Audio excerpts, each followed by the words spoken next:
राजगढ़ सांसद रोडमल नागर ने कांग्रेस नेता राहुल गांधी पर तीखा हमला बोलते हुए उन्हें चीन का एजेंट और कांग्रेस का सरगना करार दिया है।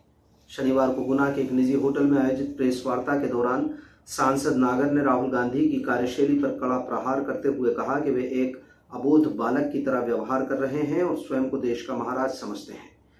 नागर ने गंभीर आरोप लगाते हुए कहा कि राहुल गांधी चीन के एजेंट बनकर बात कर रहे हैं और देश की सुरक्षा और सेना पर सवाल खड़े कर रहे हैं। उन्होंने दो टूक शब्दों में कहा कि वास्तविकता में इस तरह के कृत्य देशद्रोह की श्रेणी में आते हैं। कांग्रेस पर निशाना साधते हुए उन्होंने कहा कि वर्तमान में कांग्रेस की मति मारी गई है और राहुल गांधी इस कांग्रेस के सरगना की भूमिका में है। केंद्रीय बजट 2026 पर विस्तृत चर्चा करते हुए सांसद ने इसे विकसित भारत के संकल्प को पूरा करने वाला और आने वाले 25 सालों की मजबूत बुनियाद रखने वाला बजट बताया। उन्होंने कहा कि ये बजट पूरी तरह से लोकहित और रिफॉर्म पर केंद्रित है। इसका मुख्य उद्देश्य निर्यात की गति बढ़ाना, जन आकांक्षाओं को पूरा करना और प्रत्येक व्यक्ति के जीवन में खुशहाली लाना है। नागर ने विशेष रूप से उल्लेख किया कि इस बार रक्षा बजट में बीते वर्ष की तुलना में 15% की बढ़ोतरी की गई है, जो देश की सुरक्षा के प्रति सरकार की प्रतिबद्धता दर्शाती है। कांग्रेस की जो भाषा शैली है और हकीकत में जैसा कहा गया है नेतृत्व ने, एक अबोध बालक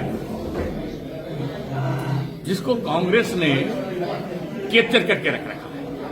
वो जो सोचते हैं, जो बोलते हैं, जो करते हैं, वही उनकी दुनिया है। जितनी संवैधानिक संस्थाएं हैं उनका कैसे अपमान करना, अपने आप को राजा नहीं महाराजा, इस देश का महाराजा समझना, ये कोई मौलिक अधिकारों का कितना हनन है। किसी सांसद को गद्दार करके अपनी भत पिटवा रहे हैं, अपनी वाणी से, अपने व्यवहार से। क्या कर रहे हैं? कोई सोच है, कोई दृष्टि है, कोई दिशा है? सारा देश नहीं, सारी दुनिया हंस रही है। और आखिर में रवनीत भाई ने, बिट्टू ने यही कहा कि देशद्रोही से क्या बात करना है। तो चाइना की तारीफ कर रहे हैं, चाइना का एजेंट बन के बात कर रहे हैं, देश की सुरक्षा पर सवाल खड़े कर रहे हैं, सेना पर सवाल खड़े कर रहे हैं। हकीकत में देशद्रोही काम है। तो कांग्रेस की तो मति मारी गई। तो राहुल गांधी तो है ही उनके सरगना नेता है। ये 2026-27 का बजट हकीकत में ये बजट 21वीं शताब्दी के Q2 का फर्स्ट बजट है, पहला बजट। और यह बजट आने वाले जो 5 साल हैं, इसको आधार बना करके चलने वाला बजट है। और इसी आधार पर, इसी नींव पर Q2 21वीं सदी का आने वाले 25 साल, इसके ऊपर ही आने वाले 25 सालों की बुनियाद रखी जाएगी। ये बजट अत्यंत लोकहित का बजट है। ये लोकहित का बजट है, ये रिफॉर्म का बजट है।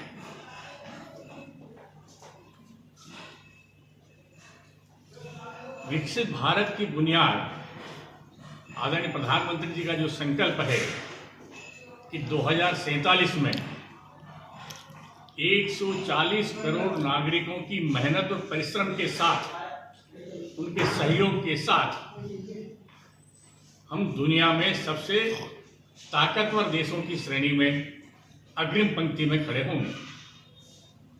इसके लिए खास करके सबसे पहले 3 बुनियादी चीजों का इसमें ध्यान रखा है। एक, पहली बात तो यह है कि हम जीवन के प्रत्येक क्षेत्र में जिन जिन चीजों की आवश्यकता होती है, प्रत्येक क्षेत्र में निर्यात की गति को अधिकतम बढ़ाएं।